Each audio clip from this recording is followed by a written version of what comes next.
Tell us everything you can. They all die. And Kevin Bacon is dead. And no, what do you want to know? Well, it sounds like from the folks we talked to that there's going to be a different tone this season. Yes. I mean, the last thing I want to do is just do the same thing and repeat the show that you saw in season 1. I've always sort of wanted this to be like a book series. And so we had one book last year, and it was sort of the prologue. And this is sort of I feel like we're just sort of revving up. We have so much more character to explore. We have so much more. Last year we got caught up in the FBI chase. Save Joey, save Claire, find Joe. And every episode had that one directive, and that's the one thing you can't do if you're going to keep the show alive. So so that was sort of a chasing season. This episode is more about post the Haven. Basically, it ended with a community center, and everyone got murdered in the community center. That's sort of our Havenport tragedy, as the press has dubbed it. It's 1 year later, and we've come across Ryan Hardy, and he's just trying to rebuild his life. And stuff starts to happen. But what's nice about it is it's a new event, and it's a new bunch of we're bringing in. I'm not giving a new killer. We're bringing in a new. Just a new tone. It's more of a character thriller and more of a relationship thriller. It's not driven by sort of the FBI procedural element. The FBI's there, but Ryan's not part of it.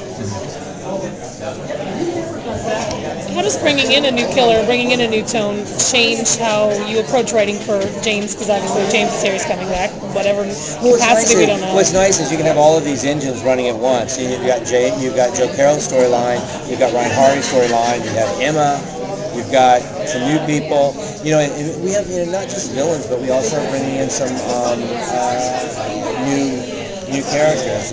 We have love interests to bring in. We have Ryan Hardy's niece that he's never really had a relationship with. It's his brother's daughter. His brother died, and he's trying to do all the things he never did. And he's trying to recover. He's trying to have a life. He's trying to have hope. He's trying to have a family, and he's trying to sort of be a normal person.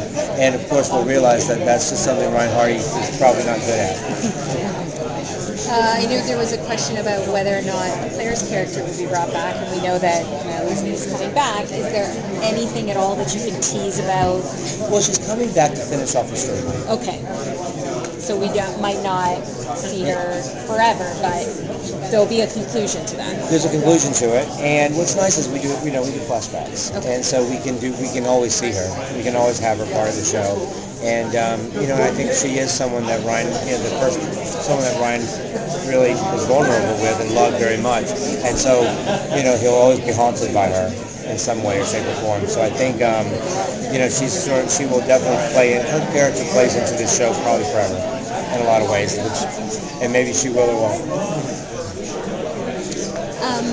Is everything that you're doing, do you have an idea, a concept of the end of the series, and what you're doing now is a step, even if I think Marcos was saying that, some timetables have been accelerated or maybe decelerated as time goes on, but... Well, yeah, we sit in a room with a bunch of writers, and we map out the whole thing, and as you're mapping out, we've already mapped out the entire season, and so I do know how it's going to end, and I do know the final moment, and I do know that final thing that sends us into that season 3. Now, do I know season 3? No, but I have a framework for it. I have a bunch of tip holes. I have the overarching sort of emotional theme that Ryan Hardy's going to be dealing with and wrestling with. But with mapped out, no, I'm still trying to. I'm writing episode 2. You know what I mean? But the good news is I got some great writers this year, and I think it's an opportunity. I like second seasons. I find them, you learn from your first one, you move forward, and I'm hoping that we'll have a bigger and better and badder season. So I don't know. It's a fun show to make, and I'm loving doing it. I hope it somehow translates. Thank you very much. No, thank you.